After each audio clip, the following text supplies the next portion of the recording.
Those in favor, say aye. Aye. All those opposed, motion carries 5-0. During a rare Saturday morning meeting in December, the newly elected East Greenwich Town Council delivered on a promise it had made repeatedly on the campaign trail last fall to fire controversial town manager Gail Corrigan. It marked the end of 18 tumultuous months. But now, 3 months after Election Day, the question lingers. What is the financial future of the town? The town of East Greenwich is not bankrupt today, but it is trending this way. And the definition of bankruptcy, of course, is not being able to pay your debts as they come due. I'm feeling that we're on very solid footing because we now have the ability to look at the finances objectively, make adjustments based on good information that we're getting. That is the picture emerging from interviews over the past several weeks with key players who had a front row seat for the action at Town Hall. It included lawsuits, dozens of union grievances and unfair labor practice complaints, open meetings violations, ethics complaints, boisterous town council meetings, and ultimately an overwhelming victory for Democrats, fueled in part by a firefighters union that felt unfairly targeted. The community was not happy with this council and the way they conducted business, and they became more and more engaged over time. They didn't like seeing East Greenwich on the front page of the Providence Journal. Mark Schwager, the lone Democrat and only holdover from the last Republican-led council, is now leading 4 other Democrats who have never held elective office. Schwager, who has served on the council off and on for 8 years, said 2018 was the first time he could remember 5 Democrats on the ballot for a council race. The slate got a big boost from a reinvigorated East Greenwich Democratic Town Committee and from union political action committees in town and other parts of Rhode Island. How big? A Hummel Report review of campaign finance reports shows the Democratic Town Committee received nearly $31,000 in contributions during the 2018 election cycle, including nearly $3,500 from 8 separate union PACs across Rhode Island. By comparison, during the 2016 election cycle, the committee received a total of $4,000, including $100 in PAC money. In 2014, it was $1,525 total with no PAC dollars. The East Greenwich Firefighters Association funded mailers that targeted the Republican council and Corrigan, who had been brought in to figure out why the school department was running a deficit, then turned her attention to the fire department and escalating overtime costs. In her first public comment since being fired as town manager shortly after the new council took over, Corrigan talked about her tenure in East Greenwich and the election that effectively ended it on December 1st. And about the firefighters. They ran amazing ground game in town. It's actually fascinating in terms of how much time and money went into flipping this council. We had become kind of labor central to some extent because many of the labor unions were watching what was happening in East Greenwich. Corrigan was only planning to be in East Greenwich for 6 months. In the spring of 2017, the town council asked her company, Providence Analytics, to find out why the school department was running a deficit. For decades, this town of 13,000 boasted top-notch public schools and had been running surpluses. Corrigan had worked on the Central Falls bankruptcy with Robert Flanders and helped restructure the bankrupt Central Coventry Fire District, where she remains district manager.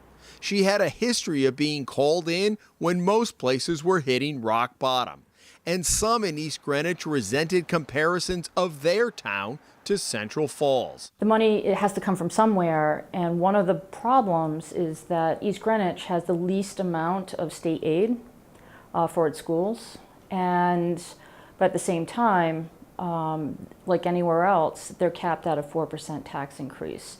So you can't really tax your way out of it. The math actually, after a while, doesn't work. After looking at the schools, Corrigan, who eventually would be hired as town manager, turned her attention to the East Greenwich Fire Department, which came under the town's wing in 2013 after being one of the oldest independent fire districts in the country. Corrigan said a doubling in overtime in a short period of time was a huge red flag. Typically, when it was a district, firefighter overtime ran anywhere between $400,000 to $500,000. And that's very typical for something that size of a fire department. It wouldn't raise any issues. This year it's projected and it's on trend to go to 1.2 million. That, she says, is because the union negotiated eliminating a floater position and brought a handful of so-called lateral hires at a higher salary over from fire districts in Coventry. In East Greenwich, the contract had changed without really anyone understanding how it was changing. And there had been some secret side deals with these lateral hires. So obviously money is the biggest reason. Where in Central Coventry, probably the highest paid firefighter, and that's somebody doing a lot of overtime, barely breaks 100,000 right now in East Greenwich. Those lateral hires who might have been in the $60,000 or $70,000 range are now in the $130,000 range. Corrigan wanted to change the work shift to 3 platoons and 56-hour work weeks to cut down on the ballooning overtime, something North Kingstown had done successfully several years ago. But she had to wait until the contract expires in June. This is the exact reason why there was such a big, especially on the part of the firefighters, there was the big push to flip the council, because the firefighters knew that if I were still the town manager and if the Republicans were still the council members, that I would have been asking for, or I might have made these structural changes to bring the town back to fiscal stability. The overtime was the major red flag that attracted the attention of the new council that came on in 2016. They started the narrative that there was a financial crisis building in East Greenwich. The narrative that we needed to make very dramatic changes in the way we ran our finances, or we would end up in serious financial distress very quickly. There's always going to be overtime in the fire department, but to eliminate the floater, somebody was hoodwinked down there at the town hall. Peter Henriksen retired as fire chief in 2013 after 3 decades as a firefighter.